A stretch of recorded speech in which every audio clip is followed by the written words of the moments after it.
applications of percentage தான் பார்க்குறோம். அதில் என்ன டாபிக் பார்த்துட்டு இருக்கோம்னு பார்த்தீங்கன்னா profit and loss. Already part 1, part 2, part 3 introduction videos போட்டிருக்கோம். இது வரைக்கும் வீடியோஸ் வாட்ச் பண்ணாங்க கண்டிப்பாக வாட்ச் பண்ணுங்க. பிகாஸ் இதில் டெஃபினிஷன் அண்ட் ஃபார்முலாஸ் வந்து போஸ்ட் பண்ணியிருக்கோம். ஸோ ஃபர்ஸ்ட் 2 ஃபார்முலா பார்த்தீங்கன்னா ப்ராஃபிட் அண்ட் லாஸ் வந்து செல்லிங் ப்ரைஸ், காஸ்ட் ப்ரைஸ், இது ரிலேட்டடாக நம்ம எழுதியிருக்கோம். அடுத்து வரதெல்லாம் பார்த்தீங்கன்னா GCP which is gross cost price. அது வந்து எதை வச்சு எழுதியிருப்போம் அப்படின்னு பார்த்தீங்கன்னா cost price and overhead expenses.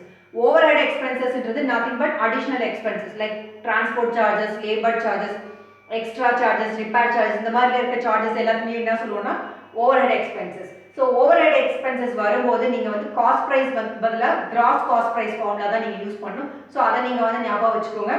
CP எப்ப யூஸ் பண்ணணும், GCP எப்ப யூஸ் பண்ணணும்னு. So overhead expenses வரும்போது GCP தான் அந்த இடத்துல யூஸ் பண்ணுவீங்க. If there is no overhead expenses, the additional charges, additional expenses, extra expenditure வராத போது you can use cost price.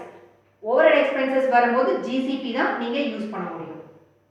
அதிலே பாருங்க profit and loss formula. First டூல பாத்தீங்கன்னா selling price minus CP தான் எழுதிருப்போம். ஆனா gross cost price வரும்போது இங்க வந்து profit is equal to selling price minus gross cost price தான் substitute பண்ணிருப்போம். இங்க நீங்க பாத்தீங்கன்னா CP பண்ணிருப்போம், இங்க வந்து GCP. அதான் difference. If there is no overhead expenses அப்படினு பாத்தீங்கன்னா GCP இருக்க இடத்துல CP நீங்க substitute பண்ணலாம். இங்க overhead expenses இல்லாதனால CP போட்டுருக்கோம். இங்க நீங்க பாத்தீங்கன்னா overhead expenses இருந்துச்சுன்னா, additional expenses இருந்துச்சுன்னா அங்க GCP தான் நீங்க calculate பண்ணணும். CP வந்து போட முடியாது. GCP calculate பண்ணி நீங்க போடணும். GCP calculate பண்ணுறதுக்கு ஃபார்முலா என்னன்னு பார்த்தீங்கன்னா உங்களோட cost price plus overhead expenses add பண்ணி வர வேல்யூ தான் GCP. அந்த GCPயை தான் இங்கே வந்து ப்ராஃபிட் ஆர் லாஸ்க்கு வந்து சப்ஸ்டியூட் பண்ணுவீங்க, வேல்யூஸ் ஃபைண்ட் அவுட் பண்ணுவீங்க. இதெல்லாம் நம்ம ஏன் சொல்லிட்டு இருக்கோம்னா உங்களுக்கு கொஸ்டினில் வந்து ப்ராஃபிட் பர்சன்டேஜ், லாஸ் பர்சன்டேஜ் கேட்பாங்க. ஸோ ப்ராஃபிட் அண்ட் லாஸ் பர்சன்டேஜ்க்கு நீங்கள் வந்து வேல்யூ சப்ஸ்டியூட் பண்ணணும்னா ஐதர் ப்ராஃபிட் ஆர் லாஸ் வந்து ஃபைண்ட் அவுட் பண்ணணும். So profit or loss find out பண்ணணும்னா நீங்கள் இந்த ஃபார்முலா தான் யூஸ் பண்ணணும். ஐதர் இந்த ரெண்டு ஆர் எல்ஸ் இந்த ரெண்டு நீங்கள் யூஸ் பண்ணணும். ஸோ இந்த ரெண்டு எப்போ யூஸ் பண்ணுவீங்க, gross cost price additional expenses இருக்கும்போது இந்த ஃபார்முலா யூஸ் பண்ணுவீங்க. If there is no overhead expenses, OE இல்லாத போது இந்த ரெண்டு ஃபார்முலா யூஸ் பண்ணுவீங்க. Because profit or loss find out பண்ணுறதுக்கு இந்த ஃபார்முலாஸ் தான் இம்பார்ட்டன்ட். ஸோ GCP வந்து எப்போ யூஸ் பண்ணுறோம், CP எப்போ யூஸ் பண்ணுறது ரொம்ப இம்பார்ட்டன்ட். பிகாஸ் ப்ராஃபிட் பர்சன்டேஜ்லையும் லாஸ் பர்சன்டேஜ்லையும் you have to find profit or loss. அதை நீங்கள் சப்ஸ்டியூட் பண்ணால் தான் பர்சன்டேஜ் வந்து ஃபைண்ட் அவுட் பண்ண முடியும். இப்போ டேரெக்டாக கொஸ்டின்ஸ்குள்ள வேர்ட் ப்ராப்ளம் பார்க்கலாம். ஈவன் உங்களோட ப்ராஃபிட் பர்சன்டேஜ், லாஸ் பர்சன்டேஜ்லேயே பாருங்கள் ரெண்டு ஃபார்முலா இருக்கும். GCP போட்டிருப்போம், இங்கே CP போட்டிருப்போம். If there is no overhead expenses இருக்கும்போது டேரெக்டாக CP நீங்கள் சப்ஸ்டியூட் பண்ணலாம். அங்கே வந்து நீங்கள் வந்து இந்த GCP ஃபார்முலா போட தேவையில்லை. இப்போ உங்களுக்கு GCP அடிஷ்னல் எக்ஸ்பென்சஸ் உங்களுக்கு கொஸ்டினில் கொடுத்துருந்தாங்க அப்படின்னா GCP நீங்கள் ஃபைண்ட் அவுட் பண்ணணும், அதுதான் நீங்கள் இங்கே சப்ஸ்டியூட் பண்ணுவீங்க. ஸோ உங்களுக்கு கொஸ்டின் ரீட் பண்ணி ஃபர்ஸ்ட் ஒரு அண்டர்ஸ்டாண்டிங் வரலாம். Karthik bought a radio set for ₹340. He spent ₹60 on repairs and then sold it for ₹350. Find his gain or loss percent. So அவங்க கெயின் பர்சன்டேஜ், லாஸ் பர்சன்டேஜ் அப்படின்னு டேரெக்டாக கொடுக்கல, நம்ம தான் அது வந்து கெயினா லாஸாக ஃபர்ஸ்ட்டு ஃபைண்ட் அவுட் பண்ணணும். அப்புறம் வந்துட்டு பர்சன்டேஜ் வந்து ஃபார்முலா அப்ளை பண்ணி பர்சன்டேஜ், கெயின் பர்சன்டேஜா லாஸ் பர்சன்டேஜா ஃபைண்ட் அவுட் பண்ணணும். ஸோ கொஸ்டின் ரீட் பண்ணி first cost price, selling price எல்லாத்தையுமே வந்து எழுதிடலாம். Karthik bought a radio set for எவ்வளோ ரூபாய்க்கு வாங்கியிருக்காங்க அப்படின்னு பார்த்தீங்கன்னா ₹340. ஸோ இந்த 340ன்றதா என்ன ஆகும், காஸ்ட் ப்ரைஸ். ஸோ கொஸ்டின்ல இருந்து நமக்கு வந்து காஸ்ட் ப்ரைஸ் ஃபைண்ட் அவுட் பண்ணியிருக்கோம், which is 340. தென் இங்கே பார்த்தீங்கன்னா he spent ₹60 on repairs and then sold it for ₹350. So he spent ₹60 on repairs அப்படின்னும் போது இது என்ன ஆகும்னா அடிஷ்னல் எக்ஸ்பென்சஸ். ஸோ இந்த அடிஷ்னல் எக்ஸ்பென்சஸ், இந்த எக்ஸ்ட்ரா எக்ஸ்பெண்டிச்சர் எல்லாமே நம்ம இதில் சப்ஸ்டியூட் பண்ணோம்னா ஓவர் ஹெட் எக்ஸ்பென்சஸ் எவ்வளோ இருக்குன்னா ₹60. ஸோ நான் இனிஷியலாகவே சொல்லியிருந்தேன் ஓவர் ஹெட் எக்ஸ்பென்சஸ் வரும்போது CP வந்து டேரெக்டாக சப்ஸ்டியூட் பண்ணும்போது நீங்கள் GCP ஃபைண்ட் அவுட் பண்ணணும். So gross cost price formula தான் நீங்கள் இங்கே அப்ளை பண்ண முடியும். பிகாஸ் இங்கே எக்ஸ்ட்ரா சார்ஜஸ் வந்து இருக்குது. So extra charges, extra expenditure வரும்போது ஓவர் ஹெட் எக்ஸ்பென்சஸ் ஃபார்முலா தான் நீங்கள் அப்ளை பண்ண முடியும். ஸோ GCP ஃபார்முலா என்ன, cost price plus overhead expenses. So which is equal to 340 plus 60 எவ்வளோ வரும், ₹400. ஸோ டேரெக்டாக காஸ்ட் ப்ரைஸோட ஃபார்முலா நீங்கள் போட்டிங்கன்னா ஆன்சர் தப்பாக வரும். பிகாஸ் உங்களுக்கு எக்ஸ்ட்ரா சார்ஜஸ் இங்கே கொடுத்துருக்காங்க. ரிப்பேர் சார்ஜஸ் வந்து ₹60.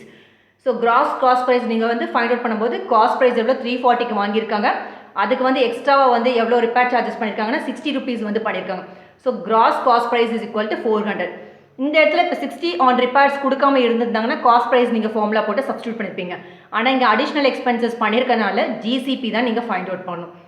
And then sold it for ₹350. அப்போ சோல்ட் இட் ஃபார் 350 அப்படின்னும் போது அது என்ன ஆகும்னா SP which is selling price. Selling price எவ்வளோன்னு பார்த்தீங்கன்னா 350. ஸோ 340க்கு வாங்குறாங்க, ₹60 அடிஷ்னலாக செலவு பண்ணனால அந்த கிராஸ் காஸ்ட் ப்ரைஸில் நம்ம ஃபைண்ட் அவுட் பண்ணியிருக்கோம் விச் இஸ் ₹400. ₹400 நான் வந்து செலவு பண்ணி எல்லாத்தையும் வாங்கின எல்லா சார்ஜஸ் டோட்டல் சார்ஜஸ் பார்த்தீங்கன்னா ₹400 ஆச்சு. ஆனால் அதை விற்றது பார்த்தீங்கன்னா sold it for selling price பார்த்தீங்கன்னா 350க்கு. 400 செலவு பண்ணிவிட்டு ஆனால் 350க்கு தான் விற்றுருக்காங்க. விச் மீன்ஸ் ₹50 ஆப்வியஸாக லாஸ் தான் இருக்கும். ஸோ கொஸ்டின் ரீட் பண்ணி இந்த மாதிரி தான் நீங்கள் வந்து அனலைஸ் பண்ணும். டோட்டல் கிராஸ் காஸ்ட் ப்ரைஸ் பார்த்தீங்கன்னா ₹400. ஆனால் செல்லிங் ப்ரைஸ் பார்த்தீங்கன்னா 350. அது 400 விட கம்மியாக தான், அந்த கிராஸ் காஸ்ட் ப்ரைஸை விட கம்மியாக தான் விற்றுருக்காங்க 350. விச் மீன்ஸ் ₹50 வந்து கம்மியாக விற்றுருக்காங்க. ஸோ ₹50 கம்மியாக விற்கும்போது நமக்கு வந்து கெயின் வராது, லாஸ் தான் ஆயிருக்கும்.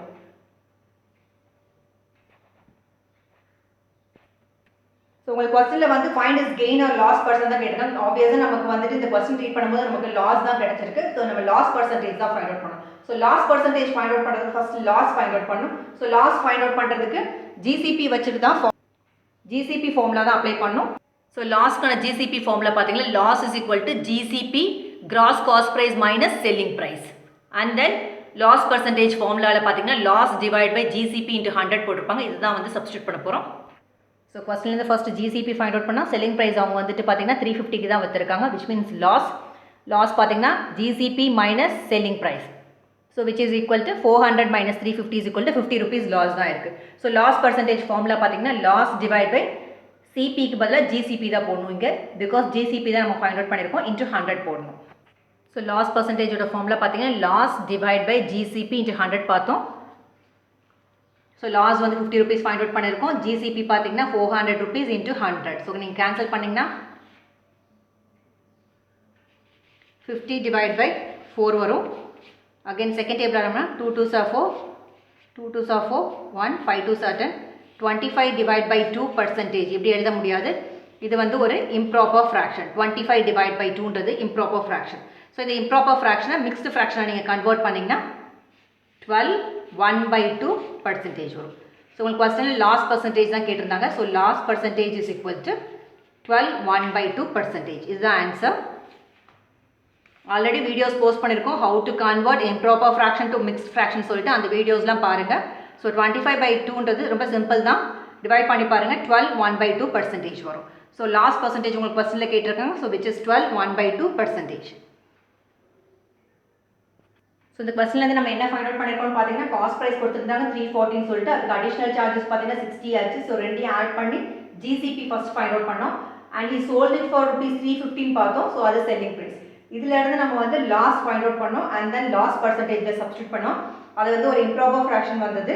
ஸோ அந்த பர்சன்டேஜை மறுபடியும் வந்து மிக்ஸ் ஃப்ராக்ஷனாக கன்வெர்ட் பண்ணியிருக்கோம். So which is 12 1/2%. இதுதான் வந்து ஆன்சர் லாஸ் பர்சன்டேஜ். உங்களுக்கு கொஸ்டினில் டேரெக்டாக கெயினாக லாஸாக தான் கேட்டிருக்காங்க. ஸோ லாஸ் பர்சன்டேஜ் வந்து 12 1/2. தேங்க்யூ ஃபார் வாட்சிங் திஸ் வீடியோ.